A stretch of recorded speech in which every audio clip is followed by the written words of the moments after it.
make it faster because of what is happening in the global economy. Naiiwan po tayo. But let's treat everything with a sense of urgency kasi we're running against time. As I said again, lahat po nagsasabi on the second half of any administration, patay na po yung proposal. So, malapit na po yung October. Anong mangyayari? Mamamatay na rin ba yung proposal in the Senate? That's just what happened in the past, that all of these proposals to update the Constitution na mamatay sa Senado. Sana po in this administration, hindi po yun mangyari. As I have said and we have said, we are not on our agenda na ina-abolish po namin ang Senado. Itong personal na paninira sa Speaker, ayaw na po namin lumalim ito. Dahil binuksan nyo na sa Senado. Mabilisin nyo lang sa ganun, tulad ng ating mga agam-agam, baka umabot pa po ng October o hindi makabalo, walang naman po. 12 taon po kayo nakaupo. Kami 3 taon lang nakakaupo.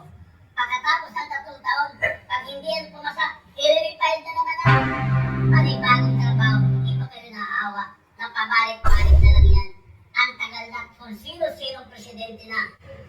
Dress ko, may prayer rally para may religious crusade. Para kami mga kalipon ni Satanas. Walang ganunan.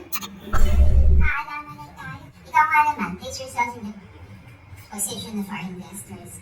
At ka nga naman mag-i-invest ng daang-daang milyon, ilang bilyon sa isang bansa, tapos maximum mo lang 40% reductions. Why would you even do that? When I can go to other countries in the same region na allow me to own my companies. Just a follow-up at clarification regarding House Resolution 1562 ng Peña. Ang trato nila ng Peña yung mga senador. And I quote the pronouncement of Senate Minority Leader Pilito Pimentel that when the resolution was meant to express support from the Speaker, the term intense assault from the Senate was unacceptable. As I understand the title, there are 2 accusations to the Senate on 3 intense assault violating inter-parliamentary courtesy and interfering in the performance of their constituent functions. It could be easily ignored, but the issue is written in the title. I don't know what the House is after. It is simply what it is. It is an expression of our sincere sentiments. I'm sorry that we feel this way, but this is how it is. We feel intensely about this. How would you feel if you were in our situation? What if we have press cons and we wear armbands, trying to portray ourselves as the sole defenders of the Constitution at the expense of the lower house? How would you feel if language unbecoming of senators of the Republic is being employed to malign our leader, our speaker? How would you feel if we continuously hear rhetoric that belittles us as representatives? And you say we are good folks? You say one thing, you do another. Well, we feel intensely. Just take it as it is. And it is also an invitation for you to engage in some sort of introspection. Ganun naman talaga ang sekreto sa magandang pagsasamahan eh. Minsan magpapakumbaga tayo, sabihin natin, kahit sa isang marriage, di ba? Yung husband, bakit kaya ganun si Mrs.? Bakit ganun si Mrs.? Bakit ganun ang aking partner? Hindi lang yung iniisip mo, ay nako, wala kang karapat. I'm sorry. Are we not allowed to feel this way? We feel intensely. Ganito kami magtrabaho sa House of Representatives. Intense kami. We mean business. We want to work. We work with a sense of urgency. At syempre na-frustrated kami.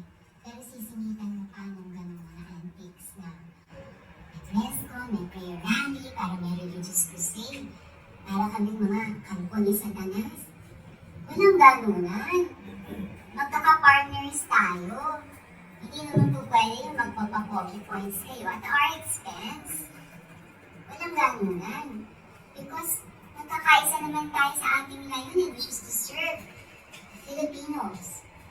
Maaari tayong na different ways, but we should respect one another.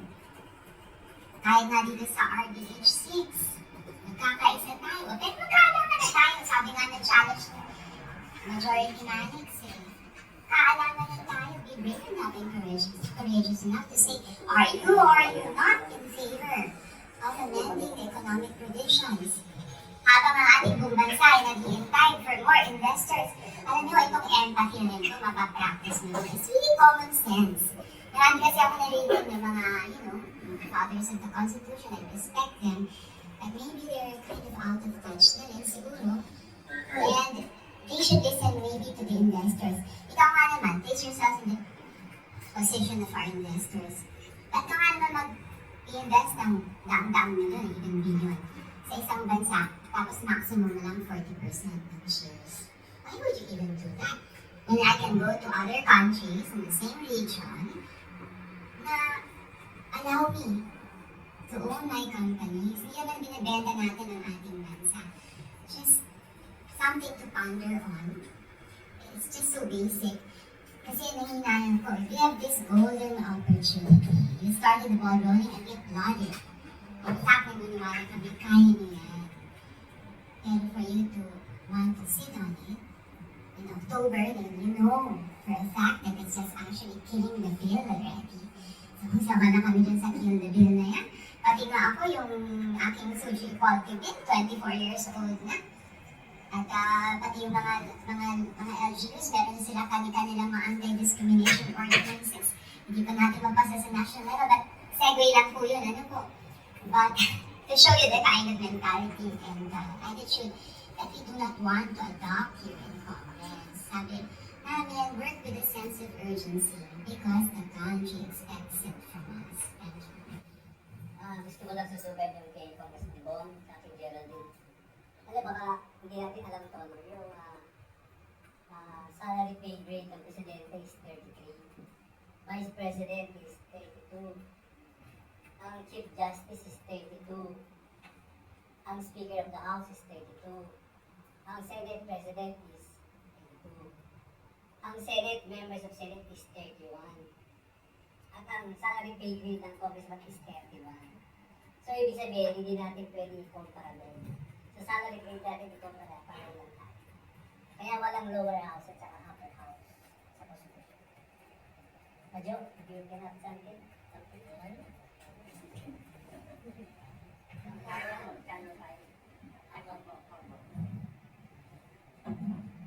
ang masasabi ko lang po is sana pag-usapan po ninyo sa Senado ang bill na ito. Hindi po kami rito ng basta-bastang ginawa, inaprubahan dito ng 2 linggo. Hindi po. Tulad ng sinasabi ko, member na po ako ng 18 Congress. Umiikot po kami sa buong probinsya, cities, at iba-iba para magkaroon ng consultative meeting sa lahat ng mga tao doon sa mga area na yun nabanggit ko. Kaya please, iisa lang po ang ating hangarin. Ang hangarin po natin, ayusin ang ating bansa. Pagkaisahin, patatagin, palakasin, at suportahan ang bagong Pilipinas ng gustong mangyari ng ating Pangulong Ferdinand Bongbong Marcos Jr. Yun lang po. Ang hangarin ng Senado ay ayusin, palakasin ang ating bansa. Ang hangarin po ng mga congressman, congresswoman ay palakasin, palugurin, iangat ang ating bansa. Iisa po ang ating interest. May common interest po tayo. Ang common interest po natin ay para sa ating bayan. Magsama-sama tayo. Kung yung po na Alex number 6 na yan ay pinakinggan nyo na dati, magkakaroon pa ba ng People's Initiative? Wala na. Kasi hindi nyo kasi tingnan. Hindi nyo inupuan. Please. Natutuwa po kami dahil binuksan nyo na sa Senado. Sana naman pakinggan nyo ang aming hinaing. Mabilisin nyo lang sa ganun, tulad ng ating mga agam-agam, baka umabot pa po ng October, hindi mababaluwala na naman po. Tama po ang sinasabi ni May duty namin. Kami po 3 taon lamang. Samantalang kayo po ay 6 na taon. May re-election pa kayo ng 12 ng another 6. 12 taon po kayo nakaupo. Kami 3 taon lang nakakaupo. Pagkatapos ng 3 taon, pag hindi yan pumasa, i-refile na naman namin. Panibagong trabaho, hindi ba kayo naaawa? Napabalik-balik na lang yan. Ang tagal na kung sino-sinong presidente na ang nagsubok niyan para pakialaman at baguhin ang 1987 Constitution natin. Ngayon, buti nga ngayon, walang presidente nakikialam. Pero talagang tao ang nakikialam para mabago na ang ating saligang batas. Well, ako, may panawagan lang po sa aking mga kaibigan sa Senado, mga senador. Kung pwede po, tigilan na ang itong personal na paninira sa aming speaker. Ayaw na po namin lumalim ito. Ayaw na po namin lumalim ito sa pinito. Tigilan niyo na po ang paninira, ang mga pangit pakinggan na hindi pwedeng gayahin ng susunod na henerasyon. Kaya, sa inyo lahat, magtrabaho po tayo ng maayos. Marami po tayong problema, tayo said, ayaw na po namin lumalim ito. Tigilan niyo na po ang paninira sa aming speaker. Salamat. Kaya, talagang kaya. Ano pa ako po sana dun kanina, regarding sa resolution, kasi Senator Ivy Marcos said na sinasabi niyo nga po either parliamentary courtesy sa resolution, pero ina-abolish na yung Senado. Courtesy ba yung pinapatay na ang Senado, ito yung president niya? Anong rason niya na ina-abolish namin yung Senado? Hindi, sila referring to the PI. PI, press the PI. Press the PI. We're talking of RPH number 6. PI is stock from the Comelec. As I have said and we have said, we are not on our agenda na ina-abolish po namin ang Senado. Ako, actually, RBH number 1, 3 Congress, political ang pinafile ko. Pero wala akong sinasabi na ina-abolish ko ang Senador. Actually nga, maganda pa nga yung sitwasyon nila. Wala po ganun, ma'am. Dagdagan ko lang naman. Ang mga problema po sa resolution number 6 sa House Bill namin ay may mga kamag-anak sa Senado. Papayag ba silang tanggalin yung kanilang mga kamag-anak sa Senado? Para dyan naman? Siguro naman hindi. Kaya siguro hindi po totoo yun na para tanggalin namin ang mga senador. Sabi sinusulong natin ito. Kaya ilan ba ang may kamag-anak dito sa Kongreso? 7. Kaya hindi po. Negative po yung mga sinasabi. Sabi ang PSA. Lastly po, both senators and congressmen are appealing for unity amidst these issues. Pero po nagpapatuloy na rin po yung pagpapalitan at pananalita po ng mga miyembro ng dalawang kapulungan ng Kongreso sa isa't isa. Some members, some critics of the PBBM administration say this is the new face of bagong Pilipinas, ang balayan sa pagitan po ng Senado at Kamara. How do you react to this? Well, ito lang masasabi namin, we didn't start it. And we have no intention of prolonging this. If you take affront by our clear expression of our sincere sentiments, I think we should be mature enough. At sabi ko nga, this is an opportunity for some sort of introspection. Any kind of sincerity on both part of both sides should be appreciated. Kasi nga, ang nag-uusap ng tapat, nagsasama ng maluwag. At we are fully aware that this is an irregular situation. And this is detrimental to our country. I'm so sorry, but it's happening. But we're not taking active steps to prolong it. We're not taking, in fact, we're just reacting to things that have been initiated by the Senate. So, I don't want to point fingers at anyone, and really, that's kind of an immature attitude. We want to be constructive. And we look forward to the time when we will set aside all of these differences. But for that to happen, friendly reminder for respect, empathy, humility, and of course, above all, It's not just about the show of power, what we can do, what the system allows us to do, but rather a sense of loyalty to the country and doing the things that have to be done. So yun po ang aming pananawagan. Senator Jinggoy Estrada proposed to have a meeting between the Senate President and the Speaker of the Ay, ang House. ganda ng idea yan, Majority Manny. Alam mo, ako pwede ko sagutin yan kasi actually, not only 10 times to meet the leader of both houses. Eh, parang budo lang nangyayari, di ba? Kaya ilang beses na po yan. So do you think the President should reach in?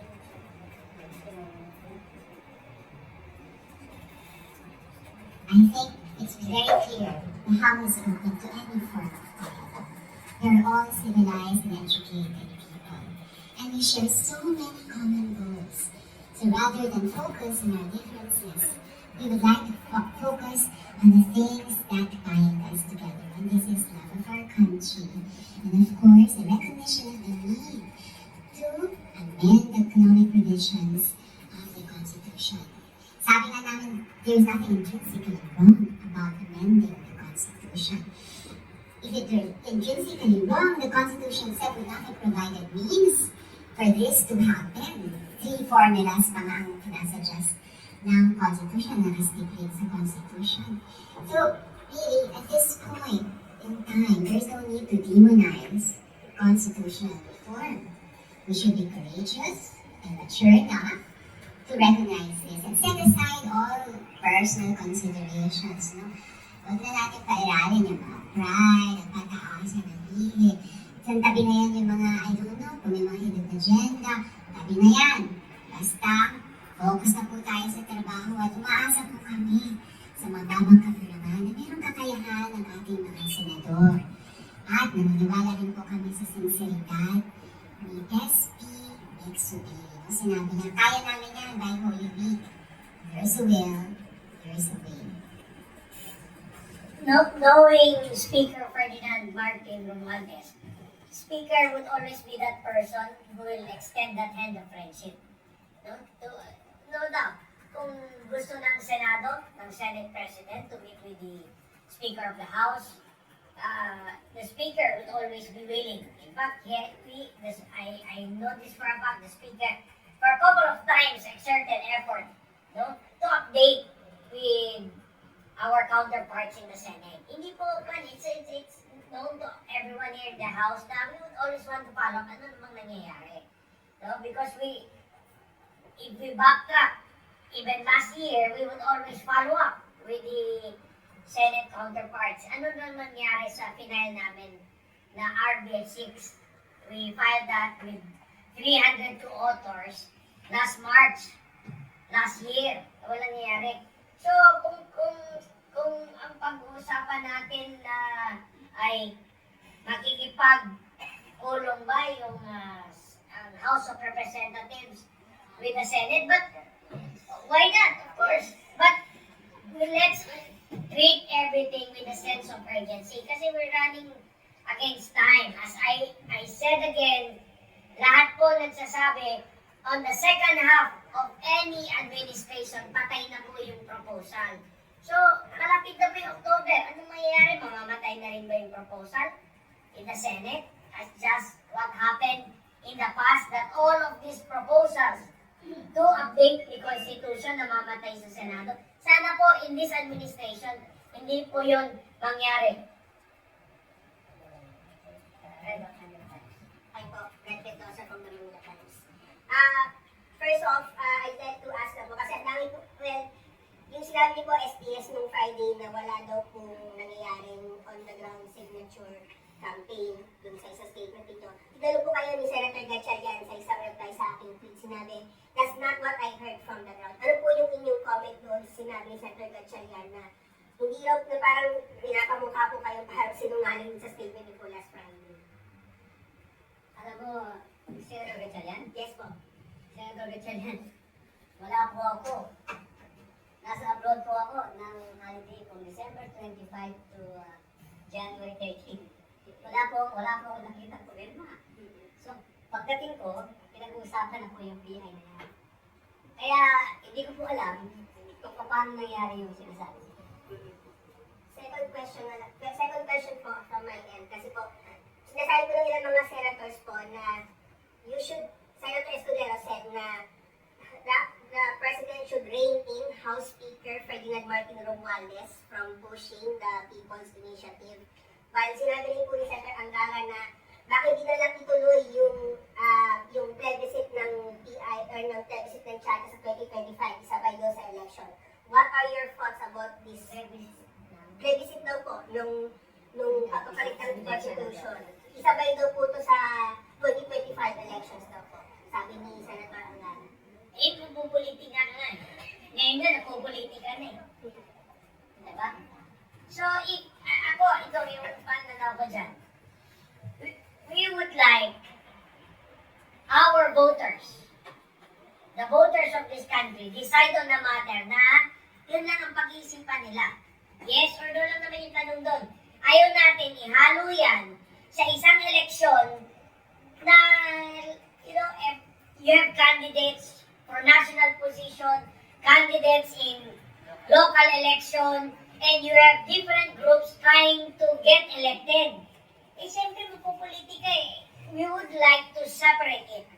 Separate that very important issue, present it to our voters without any distraction of any body running in an election. Kasi magugulo eh. So, mas maganda, ito yung proposal namin. I-present po natin itong amendments. Anong mga updates to the 37-year-old Constitution. In a referendum, wala nang ibang iniisip ang tao. Yun lang. Focus, baka sasabihin na naman nila, mali na. May magsasabi, baka hindi na naman, baka may niloloko na lang sa... So, we'll do one single thing by presenting it to our people in a referendum with only one topic. Yun lang ang pag-isipan ng botante, hindi yung nag-iisip pa siya sino yung mayor niya, sino yung councilor niya, nagbabakbakan doon sa municipality nila. Eh, ang daming iisipin ng tao. So, mas maganda to really get, you know, that voice of the people in a referendum. Let's separate it. Let's separate the topic kung natin ihalo in a regular midterm election. Para at least, mas maganda, di ba? Before the referendum, those in favor of amending the economic provisions and those against in amending the economic provisions can have a healthy debate. Pag-usapan. No? Ako nga ngayon, masaya ako. At least napag-usapan na ngayon. Maski sabi ng iba, may bangin. At least we are now starting to have that discussion which we never had in the past. Namatay lang po. 37 years. Going back, nasa na? Nahuli na po tayo sa ating mga Southeast Asian countries, sa mga Asian countries. So at least, this seemingly heated debate and argument between the House of Representatives and the Senate is now bringing that point of discussion na yun lang ang pag-usapan talaga, hindi naman pwede patulogin, mamamatay na naman dun sa Senado. At least we're very happy na at least napag-usapan. Diba, medyo, ang sabi nga nila, medyo mainit, pero at least napag-usapan man lang para at yung taong bayan ngayon nag-iisip, ano ba yung pinag-uusapan nilang economic provision? Diba? Ano ba yung pinag-uusapan? Ano ba yung pinag-aawayan nilang economic provision? At least ngayon, sa mga tao na may recall na sila, uy, economic provision, sige, pakinggan nga natin. Ano yung maganda o pangit ba dyan sa mga economic provision na sabi nila, nag-aaway-aaway na daw yung mga senador at congress. Let's bring it to discussion. Kasi we have been waiting for this 37 years. At least kayo pinag-usapan na. Diba? My challenge is, dito sa House, klaro po ang boto namin. We have already been transparent of stating our position. Sino-sinong mga congressman ang pabor to amend the economic provision of the 1987 Constitution. Ngayon ang tanong, doon din sa Senate, yeah, they should also come out in the open. Sino-sino sa 24 senators ang pabor to amend the economic provision at sino-sino yung mga kontra to amend the economic provision of the 37-year-old Constitution. On the question po of framing in the speaker, sabi po ni Senator Escudero, sabi daw po niya na President should rein in the speaker. Wala na po. Wala siya. Alam mo, maybe, not, dito kasi sa house, not only one person controls everybody. We are 300 plus different political blocks, and with regards to PI, hindi yung mga congressman eh. These are petitioners of different organizations na nagsasalita rin eh. How can we rein in on other people's organization from talking? In fact, we're happy. Alam mo, masaya kami pag pinag-uusapan. At, the discussion about amending the economic provision is being deliberated. Let's bring it to a higher level instead of trying to say na may kasalanan dyan itong tao. Let's bring it. Let's come up in the open.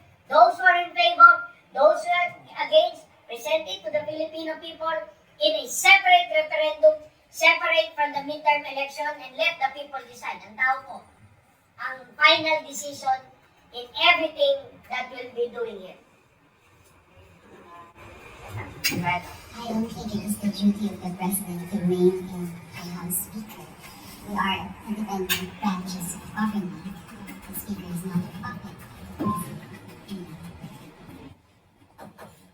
Okay, you two, you have more to say, Madam?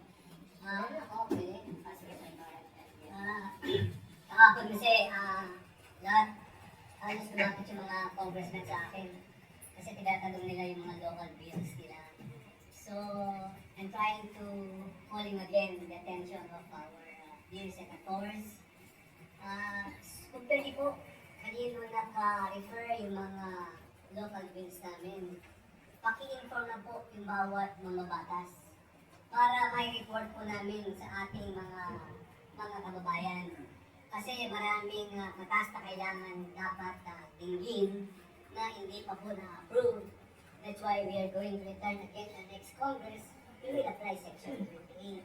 So kung pwede po, nananawagan po ako, kung ilan po yung mga house bills o local bills na nasa sa inyo, kung pwede po sudatan niyo po kami kung ano po problema, kung ano ang status, para alam po namin ang ibabalita sa aming mga constituents.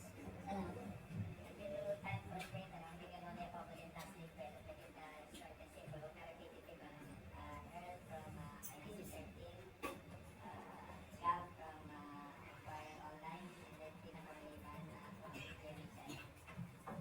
So, Honorable Congressman, Earl Congress, IBC 13. Sir, malinaw na even if this is just a seemingly heated debate, Speaker also expressed na ito nga po ay isang simbolo ng working democracy. It's because both houses are expressing what they really want and what's their message on this matter. Meron pong role ang Congress sa Senado at malinaw na po yun kung anong mga dapat aksyon na dapat gawin. But there's also the anxious public, the Filipino people po na sinasabi nga po natin, tayo ang kinatawan ng ating sambayan ng Pilipino. How do we address them? To them, this topic po na medyo mahirap maintindihan. Specifically on grassroots communities, kung wala po silang ganun ka-access sa anong meron din po tayo ngayon. Kasi, di naman po ganun kadaling maintindihan yung ganitong topic eh. On the surface, ang nakikita nila, nagbabangayan lang ang dalawang kapulungan. Pero sinasabi nga po natin na tayo nagtatrabaho towards a progress. How do we address the Filipino people?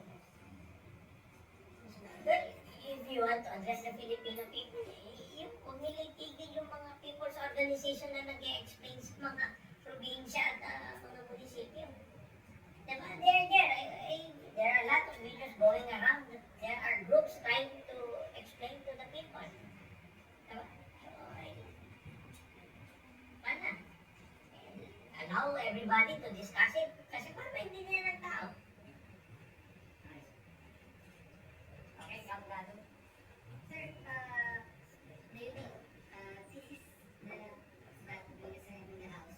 Is it a big misunderstanding? Kasi yung abolishment ng Senate, nirefer yata nila doon sa PI provision na joint voting. And in fact, hindi na sinasabi ng House na hindi naman sila yung behind the proposition. Kasi, do you think it's just a massive misunderstanding? I don't see anything. Okay, for sake of discussion, ano nakalagay doon na i-abolish na sila? It all speaks that both houses should vote jointly. So, paano sila na-abolish doon? Siguro, maybe the proponents, this, yung firma, has been frustrated for decades that they want to fast-track things in updating the Constitution. So, you cannot put groups na naghihintay, walang nangyayari sa House and Senate in updating the Constitution. Kasi, as I said, all of these proposals in amending the Constitution, in updating the Constitution, namamatay po sa Senado. So, gusto siguro ng mga ibang people's organization to expedite things, to make it faster because of what is happening in the global economy. Naiiwan po tayo. So, kailangan. Ganun na po. Okay, last question. Ayan, FEBC. Regardless from FEBC na to. Sir, dun sa thread, allegedly thread dito sa House, na nagko-connect doon sa ibang congressman na meron daw natanggap. Kaya kahapon po, nag-ipit ang security. Meron po bang connection ito doon sa pangayan ng fourth house tanggap na? Alam niyo po, Sir Gilbert, I am a member of 14th Congress. Nandiyo, di ba? In 2007, nung pinasabog na Grenada, yung isang sa South Wing, in, I think, 2 minutes, palabas na rin ako from Sound Labs, na may pumutok na malakas. Yun pala, bumaba. Diba? Namatay si Congressman Akbar. Number 2, si Pride Teves. Alam mo, parang akala ko mamamatay ko din. Marami pang ibang nasugatan. So yung mga ganyang threat, binibigyan namin pansin. Kasi lahat, pagyanig lang, yung earthquake, talagang very alert kami sa mga yan. So, kami po, talagang yung panawagan na yun, wala pong koneksyon dito sa pinag-uusapan ito. Talagang yung ating mga staff sa House of Representatives, they're doing the job. Sir, may sinasabi may nakatanggap daw ng message ang congressman. Sino-sino po? Wala. Kasi po, sinabi rin po ni Sec. Jen na meron nakatanggap ng message ang congressman. Bukod po kay speaker. Pwera po si speaker. Yun po ang sabi ng message ni Sec. Jen. Hindi namin alam. Siguro, sir, Siguro si Sir Jen na lang. Sir, is there anyone on the panel who received threats recently? Ako, not me. Definitely. Someone ng Diyos. Ayun lang. Wala rin siya. Threats? Wala. Wala po kami. Hindi, sa amin naman yung sa mga pan naman yun. Sa mga sa probinsya. Sa mga local. Or from Mindanao. So, sir, meron ka po? Usual. Meron po kayong threat? In the back. Yeah. Not at present, ito yung pangyayari. Hindi ngayon. Not what was mentioned by Secretary, not this one. But despite of recent threat, there are 280 members of the House of Representatives who also signify and sign to the resolution of 1563. Kasama na po siya trabaho. So yung threat po siguro, ako lang po natanggap. Pero nakita niyo po yung mga members kahapon. Ang dami po namin sa plenary. So, sir, hindi connected dito sa plenary. And we cannot already our president.